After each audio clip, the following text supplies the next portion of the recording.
पहा नवीन एपिसोड्स एकदम add free. खवय्यांनो नमस्कार, माझं नाव शंकर कराडे। मी झी मराठीवरती या ताज्या वाफळत्या आणि गरमागरम कार्यक्रमात तुम्हा सगळ्यांचं मनापासून स्वागत करतो। ज्या कार्यक्रमाचं नाव आहे आम्ही सारे खवय्ये जोडीत गोडी, co powered by Pitambari Ruchiyana gold powder, special partners Anuved पवित्र स्नान आणि टायगर फिनाईल, स्वच्छतेचा भरवसा। मंडळी, दोन मित्रांची किंवा दोन मैत्रिणींची किंवा एका मित्राची आणि एका मैत्रिणीची जोडी मैत्री घट्ट कधी होते मला सांगा? मी तुम्हाला सांगतो, जेव्हा एक जण असतो की आता मी न जरा बघूनच घेतो असं म्हणणारा, तेव्हा दुसरा असतो जरा थंड घे, कशाला नको तो ताप असं म्हणणारा असतो। एक जण म्हणणार असतो की मला न गरमागरम काहीतरी कांदा भजी खायची आहेत, दुसरा म्हणणार असतो जरा थांब मी आधी चहा टाकतो मग आपण भजी करूया। हे जेव्हा कॉम्बिनेशन परफेक्ट असतं ना तेव्हा मैत्री फार घट्ट होते, बरोबर की नाही? अशाच दोन मैत्रिणी आहेत ज्या राहतात मालाड भागात, ज्यांचा शोध घेत आज मी इथे आलेलो आहे। त्यांची जोडी फॅन्टास्टिक आहे। त्यांच्या मैत्रीमुळे त्यांच्या मुलांची आणि त्यांच्या वरच्या पिढीची यांची मैत्री फार घट्ट झालेली आहे। दोन कुटुंबच एकत्र आलेली आहेत। जाऊया या जोडीकडे, त्यांच्यातली गोडी पाहूया, मैत्री पाहूया आणि अर्थातच पाहूयात अप्रतिम असे पदार्थ। चला, अपर्णा आणि प्रतिभा या दोन मैत्रिणींची जोडी आज या भागामध्ये गोडी वाढवणार आहे। त्या दोघींना आमंत्रित करूया, गप्पा मारूया, स्वागत करूया त्यांचं आणि मग पाहूया अप्रतिम असे पदार्थ। नमस्कार, यावे। नमस्कार, यावे। तुम्ही अपर्णा आणि तुम्ही प्रतिभा? नाही, आणि ती अपर्णा आणि प्रतिभा। ती अपर्णा आणि तुम्ही प्रतिभा। अच्छा, अशी ही जोडी आहे। आज वेगवेगळी उभी असली तरी ही जोडीच आहे बरं का, आणि यांच्यामध्ये फार खोल अशी मैत्री आहे, बरोबर ना? कशी आहेस तू प्रतिभा? मी अपर्णा। अच्छा, कशी आहेस तू अपर्णा? मी प्रतिभा। अच्छा, तुम्ही प्रतिभा, खूप छान। बर, काय आहे, तुम्ही दिसताय एवढा सिमिलर की जरा नावांचा गोंधळ होतोय। ओके ना, मग तुम्ही प्रतिभा आहात। कशा आहात तुम्ही प्रतिभा ताई? मस्त, छान। एकमेकींची ओळख करून द्या। ही अपर्णा हिंगमिरे। अपर्णा हिंगमिरे। हिंगमिरे, आडनावातच मसाला आहे। बरं, आणि ह्या कोण? ही प्रतिभा सिंहासने। प्रतिभा सिंहासने। सिंहासने। किती वर्ष झाली ही जोडी आहे, मैत्री आहे? 25 वर्ष। पहिली भेट लक्षात आहे काही? पहिली भेट नाही, पण ज्यावेळेस आम्ही जास्त क्लोज आलो ते लक्षात आहे माझ्या। ते कशामुळे आलात? हिची मुलगी आणि माझा मुलगा सेम एज आहे, त्यामुळे तशी ओळख आमची होतीच।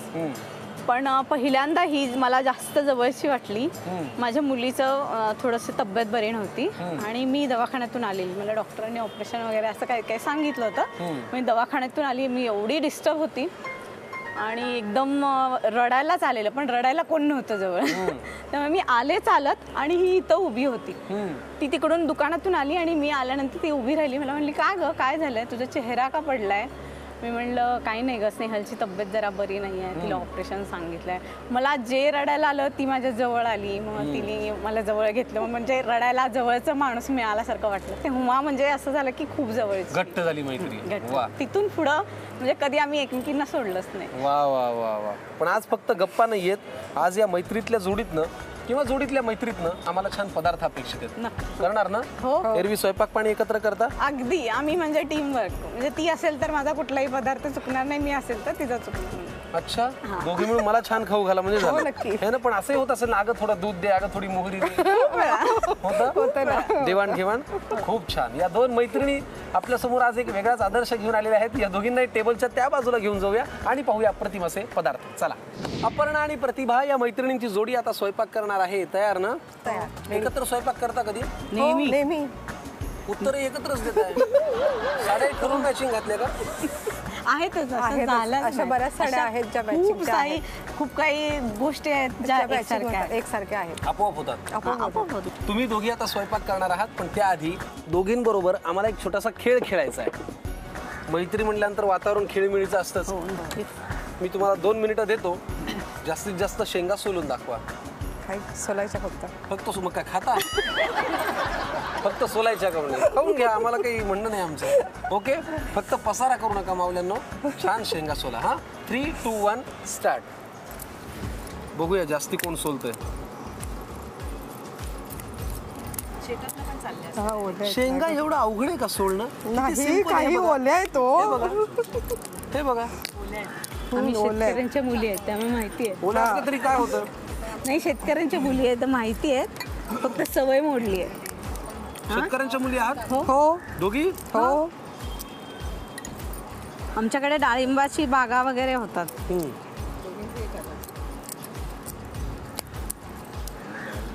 जरा भरभर शेंगा सोला ना। अरे ओला शेंगा दिलात बघ सुक्या ना असतात तर हा, आम्ही सोललं सुक्या असतं असतं तर ना. आतापर्यंत सोलून अहो हे झालं बघा असतं. मी पण सोलून दाखवतो. हे बघा याच्यात काय अवघड आहे. हे बघा हो, माहिती आहे. बस वेळ संपली. ठेवा तुझे जास्त आहे थांबा. मागच्या गृहिणी नाही गप्पा मोठ्या मारू नका. मोठ्यामध्ये पण कोणी जास्त सोडल्यात? अपर्णा हा अपर्णा म्हणजे अपर्णाची प्रतिभा इथे मोठी ठरलेली आहे. वा हरकत नाही. मला ओल्या शेंगा खायला खूप आवडतात म्हणून मी त्या सोलायला लावल्या. या मी आता एपिसोडभर खाणार आहे. तुम्ही मात्र स्वयंपाकाच्या तयारीला लागा. चला मंडळी पाहूया पदार्थ. पहिला पदार्थ आता आपण पाहणार आहोत या दोघींच्या हातनं. कोण करणार आहे पहिला पदार्थ? खरं तर प्रतिभा मॅडम. मग तुम्ही? हां ठीक आहे चला. काय पदार्थाचं नाव आहे? सप्तव्यंजन बर्फी. लागणारं साहित्य मला सांगा मग आपण कृती करूया. 2 वाटी साखर, 1 वाटी खोबऱ्याचा खीस, बरं. 1 वाटी दूध, 1 वाटी तूप, 1 वाटी काजूची पूड, 1 वाटी बेसन बरं. आणि फ्लेवरसाठी वेलची वेलची पावडर. पावडर. बरं ठीक आहे. असे 7 पदार्थ आपण वापरणार आहोत हो ना? कृती करायची प्रतिभा ताई. हो. सुरुवात करूया. करूयात. पण त्याआधी मला जरा सांगा की स्पेशली म्हणजे जेव्हा दोघी एकत्र येतात तेव्हा विषय काय असतो? टॉपिक गप्पा काय असतात? विषय असा काहीच नसतो, काही कुठूनही चालू होतो विषय. उदाहरणार्थ नवऱ्याचं वागणं. नाही असं काही विषय नाही. मागे त्यांनी गाल खाजवायला घेतलेलं. जिव्हाळ्याचा विषय. मज्जा आली मला हे सगळं ऐकून. आता आपण पहिल्यांदा कृती करूया. काय करायचं? चालेल. पहिल्यांदा गॅस ऑन करायचा. पेटलाय हां जाऊ द्या. मोठा चालू जाऊ झालं द्या. हा आधी काय घालायचं? सर्वात प्रथम तूप. तूप घालायचं. अपर्णाची चमचा द्या. हो गरम होऊन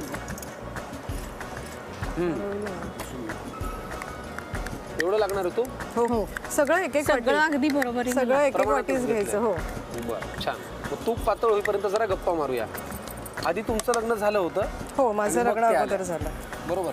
मोठे दीर आहेत का? हां हे माझे सगळ्यात मोठे दीर. वाव. आमचं कुटुंब खूप मोठं आहे. किती छान. अभिमानाची गोष्ट आहे. हां, आणि दोन्हीकडेही माझं कुटुंब मोठं आहे. सासरीही आणि माहेरी. वा वा. मग इथे कोण कोण असतं घरी?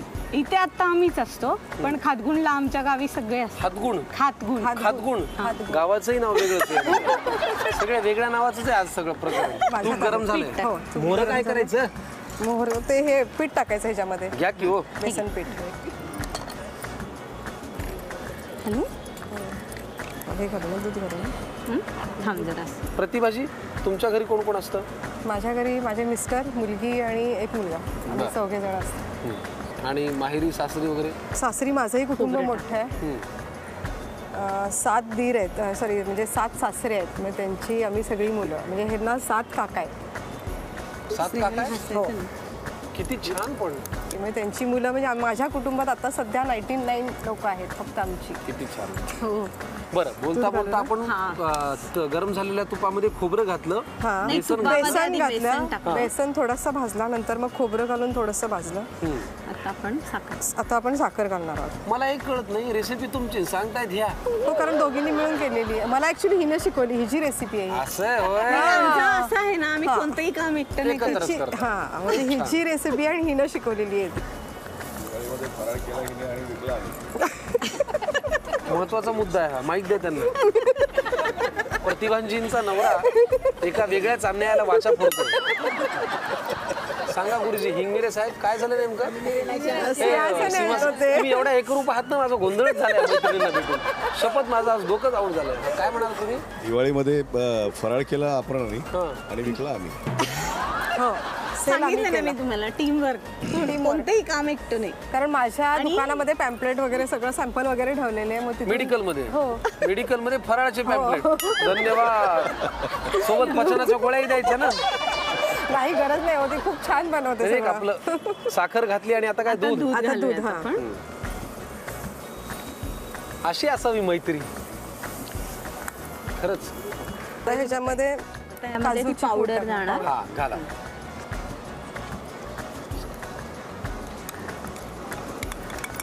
सप्तव्यंजन बर्फी हा पदार्थ या दोघी मिळून करतायत. मैत्री एवढी घट्ट आहे की शिकवला एकीने दुसरीला, करतीये दुसरी, सांगतीये पहिली. इतकाच गोंधळ माझाही झालेला आहे. आपल्याला काय घेणं देणं, आपल्याला पदार्थ चांगला झाल्याशी मतलब आहे. आणि असं नाहीये नाही की म्हणजे आम्ही दोघीच आहोत. आमच्या टीम वर्क मध्ये ना आम्ही चार मैत्रिणी असतो. अच्छा हा. पण मला सांगा सगळं काम आम्ही चौघी मिळून करतो. चांगलंय चांगलंय त्यातली ही एक आहे अच्छा ही पण आणि आहे एक नाहीये कोल्हापूरमध्ये गेली. का? तुमचं आडनाव किती वेगळं आहे आता? हा त्यांचंही वेगळंच आहे. काय आडनाव आहे काय म्हणता वेगळीच मैत्री आहे या महिलांमध्ये. एक हिंगमिरे, एक सिंहासन, आणि एक एक म्हणता. खडबडी. आणि एक काय? खडबडी. खडबडी खूपच छान. या मैत्रिणींचा ग्रुप कमाल आहे. हिंगमिरे काय म्हणता, सिंहासने घरात आहेत की नाही? तर चौथी म्हणते नको आता येऊ, सगळी घरात वातावरणाची खडबडी झालेली आहे. उत्साही मैत्रिणींचा ग्रुप आहे हा सगळा. आहे. आता मात्र वेलची पावडर घालायला काही हरकत नाही.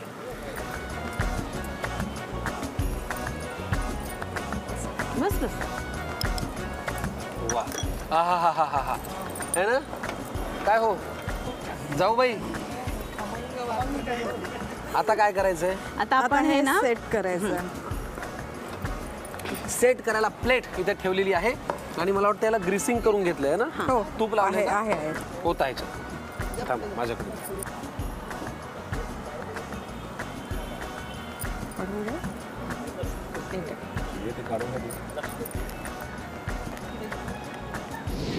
हे असं करा. अपर्णा आणि प्रतिभा या दोन मैत्रिणींनी मिळून हा एक छानसा पदार्थ केला, सप्तव्यंजन बर्फी. आता काय आहे, सप्तव्यंजन म्हणजे याच्यामध्ये फक्त 7 साहित्य आपण वापरतोय आणि घरच्या घरी बर्फी करायची म्हणली की ती अशी होणार. हो ना. हो. वा आता काय? आता आता सजावटीसाठी बदामाचे काप. हा. मागून महिला मंडळ कमेंट करताय थंड झाले की घ्या वड्या पाडून. साधारण तीच कृती असते, तुम्हालाही माहिती आहे. तर आम्ही हे गार करून घेतो, वड्या पाडून घेतो. तोवर तुम्ही लिहून घ्या सप्तव्यंजन बर्फीसाठी लागणारं साहित्य आणि कृती. आता आपण सप्तव्यंजन बर्फी तयार करण्याची कृती पाहूया. प्रथम एका कढईत तूप गरम करावं. त्यानंतर त्यात बेसन घालून ते तुपावर नीट भाजून घ्यावं.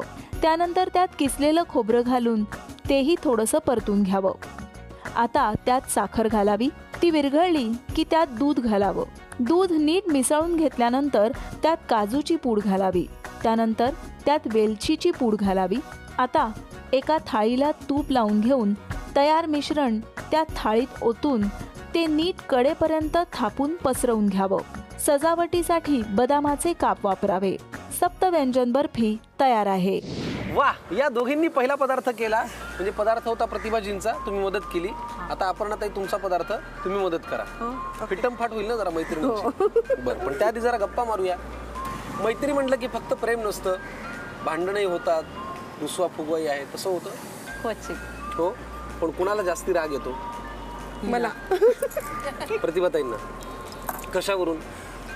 तिला सोडून एखादी गोष्ट केली ना की मग तिचं डोकं फिरतं. जातो लगेच, पण तो जातो. पण येतो जातो, पण तसाच पण- लवकर. आणि यांना कधीच येत नाही राग? येतो कधीतरी, पण ती दाखवत नाही. अच्छा, बरं. पण रुसवे फुगवे होतात म्हणजे अगदी भांडणं वगैरे नाही, असं कधीच वाद होत वगैरे नाही. नाही. खूप छान. समजूतदार मैत्रिणी आहेत. अशीच जोडी कार्यक्रमामध्ये गोडी वाढवते हे आपल्याला आता आणि कळलं मला आहे. वाटतं नाती असतात भांडायला. अर्थात. मैत्री ही आपली स्वतःचं चॉईस केलेलं असतं, बरोबर, भांडण्यासाठी नाही. बरोबर. बरोबर. आणि भांडणं झालीच पाहिजे.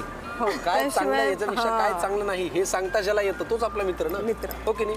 चला पदार्थ आता बघूया. या पदार्थाचं नाव काय? हा पदार्थ पारंपरिक पदार्थ आहे महाराष्ट्रातला. ह्या रताळ्याच्या पोळ्या आहेत. रताळ्याच्या पोळ्या बनवण्यासाठी आपल्याला रताळं मी वाफवलं आणि त्याची साल काढून खिसून घेतलेली आहे. बर. आणि हा गूळ आहे, गुळ पावडर. पावडर आहे.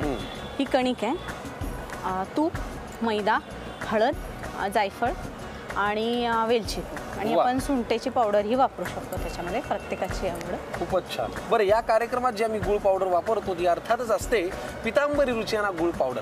याच्यामध्ये कुठलंही केमिकल नाहीये, आर्टिफिशियल कलर नाहीये, अत्यंत नैसर्गिक पद्धतीने ही बनवली जाते. आणि सगळ्यात महत्त्वाची गोष्ट, साखरेपेक्षा गुळ भारी, कारण तो आहे आरोग्यकारी. आणि म्हणूनच पितांबरी रुचियाना गुळ पावडर हवी घरोघरी, तीच आम्ही वापरतोय. तुम्ही नक्की वापरा. चला कृती करूया. हां, काय करायचंय? सर्वप्रथम आपण सारण बनवून घेऊया. मग काय काय लागणार आहे? त्यासाठी आपल्याला रताळाचा किस आहे, वाफवून किसलेलं रताळ, रताळ. साल काढून. साल काढून. हे असं फटफटीत झालं पाहिजे. जर खूप असं खूप शिजलं तर मग तुम्हाला ते भरून पोळी बनवता येत नाही येत नाही. आता एवढ्यासाठी साधारण अर्धी वाटी तरी गूळ पावडर आपल्याला लागेल, कारण ते गोड लागायला हवं, वरून त्याला कोटिंग असणार आहे ना, त्यासाठी. गूळ पावडर घातली. आता वेलची पावडर. वेलची पावडर. आपल्याला सुंठ पावडर जर यात घातली तर खूप छान स्वाद येतो, पण प्रत्येकाची आवड असते. हे काय जायफळ? हे जायफळ आहे, थोडंसं जायफळ. तर हे सगळं आपण एकत्र करून घेऊया. रताळ्याच्या पोळीच्या आतलं सारण. हां, हे सारण आपलं तयार झालेलं आहे. आता आपण कणिक भिजवून घेऊया. बरं, सारण जरा बाजूला ठेवूया. चमचा. आता काय? आता यामध्ये थोडासा मैदा, जरा क्रिस्पी होण्यासाठी. हां, म्हणजे क्रिस्पीपेक्षा पण आहे ना, तुम्हाला तो गोळा भरता आला पाहिजे, चिकटपणा वाढतो. तिखटपणा येण्यासाठी. बरं. म्हणजे जास्त नाही टाकायचा मैदा, हा हानिकारक. अगदी थोडासा. हळदीची चिमट आणि थोडं मीठ. तर ह्यामध्ये ना थोडंसं आपण तूप टाकूया. बरं. आणि आता हे सगळं मिक्स करायचं. एकत्र करून घेऊया. कोणत्याही गोष्टीला जेव्हा आपण मोहन टाकतो, मोहन म्हणून तूप किंवा तेल टाकतो, तर त्यातली ही स्टेप खूप महत्त्वाची असते की त्याचं ना सगळी पूर्ण पिठाला ती तेल किंवा तूप हे सगळं लागलं पाहिजे. तर ज्यावेळेस आपण ही स्टेप व्यवस्थित करतो त्यावेळेस पदार्थ क्रिस्पी होतो. करेक्ट. त्याच्यात पाणी घालायला लागेल ना? हां, घालू? घाला थोडंसं घाला. हो, तुम्ही म्हणाल तेवढंच. रताळ्याच्या पोळीसाठी लागणारं हे रताळ्याचं सारण छान पितांबरी रुचनाची गूळ पावडर घालून आम्ही तयार केलेलं आहे. आता वरची जी कणिक आहे ती मळून घेऊया आणि वळूया पुढच्या कृतीकडे. कणिक भिजवून झालेली आहे. हां. त्याला थोडंसं तूप लावून नरम करायचं. मऊ करून घेऊया. तुमच्या लग्नाची काय गोष्ट आहे? माझं लव्ह मॅरेज आहे. Love marriage. क्या बात आहे. कुठून कसं काय हे आयुष्यात आले साहेब? ॲक्च्युली गावी होते शिकायला ह्यांच्या चुलत्यांच्याकडे, हां. आणि आमची घरं अशी बाजूबाजूला आहेत. मग तिथंच आमची ओळख झाली, प्रेम झालं. अच्छा. कुणी कुणास विचारले? ह्यांनी मला विचारलं. मग तुम्ही लगेच हो म्हणाला? लगेच जवळ आलं. लगेच हो म्हणाला? मग झालं लगेच? हो हो हो हो ला हो झालं आणि सगळं झालं, लग्न झालं. वा. तर अशी एक लग्नाची गोष्ट. सारण आपण त्या पारीमध्ये भरलंय. ह्याच्यामध्ये भरून घ्यायचं. आपण पुरणाचा उंडा भरतो ना, तसंच ते भरून घ्यायचं. वा वा वा, खूपच छान. आता लाटून घ्या.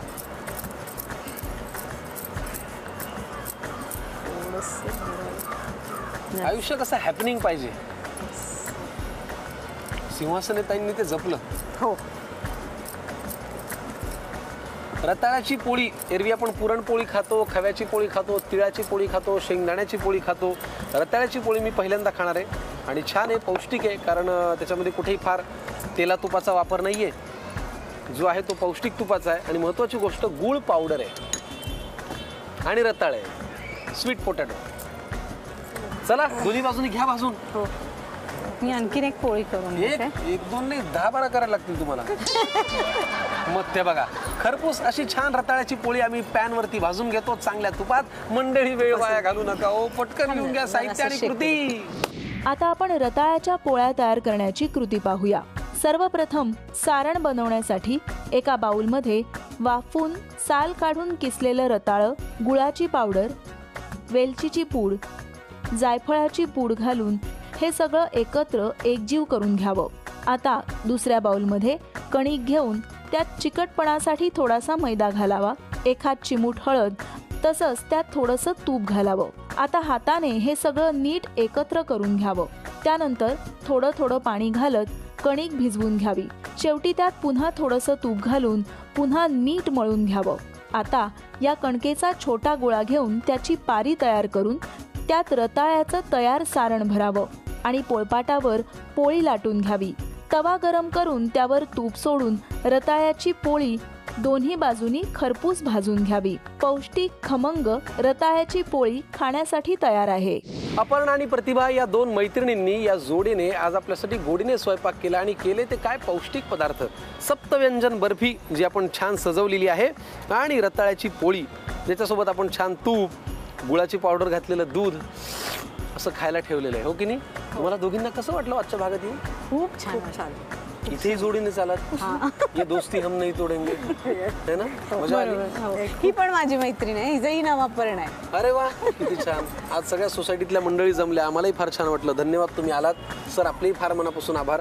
आता आपण हे पदार्थ खाऊया, पण त्याआधी गोड पदार्थ केल्यानंतर आमचे जे खवईगिरीतले ज्येष्ठ व्यक्तिमत्व आहे, सिनियर आहेत, त्यांना जर मी आणलं नाही तर माझ्या आयुष्यात गोडाचे क्षणच कधी येणार नाही, कारण माझं करिअर त्यांच्या हातात आहे. त्याच्यामुळे आपण जोरदार टाळ्यांनी स्वागत करूया प्रशांत दामले यांचं. मी जर यांना सोडून खाल्लं ना तर माझ्याशी ते असं वागतात, जे मला परवडणार नाही. त्यामुळे आता त्यांचा चेहरा असा आहे, तोपर्यंतच आपण खायला सुरुवात करूया. चालेल ना साहेब? तुम्ही इथे थांबा, पण त्याआधी इथून पुढे स्वयंपाक करताना नेहमी तुम्हाला आमची आठवण यावी म्हणून झी मराठी आणि आम्ही सारे खवय्याच्या संपूर्ण टीमकडनं तुमच्यासाठी ही प्रेमाची भेटवस्तू. घाला मैत्रिणीच्या गळ्यात.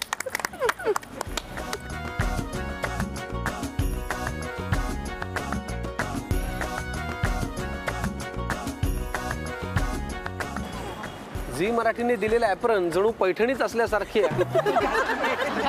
लगेच त्यांनी अगदी नेसून तयार झालेले आहेत.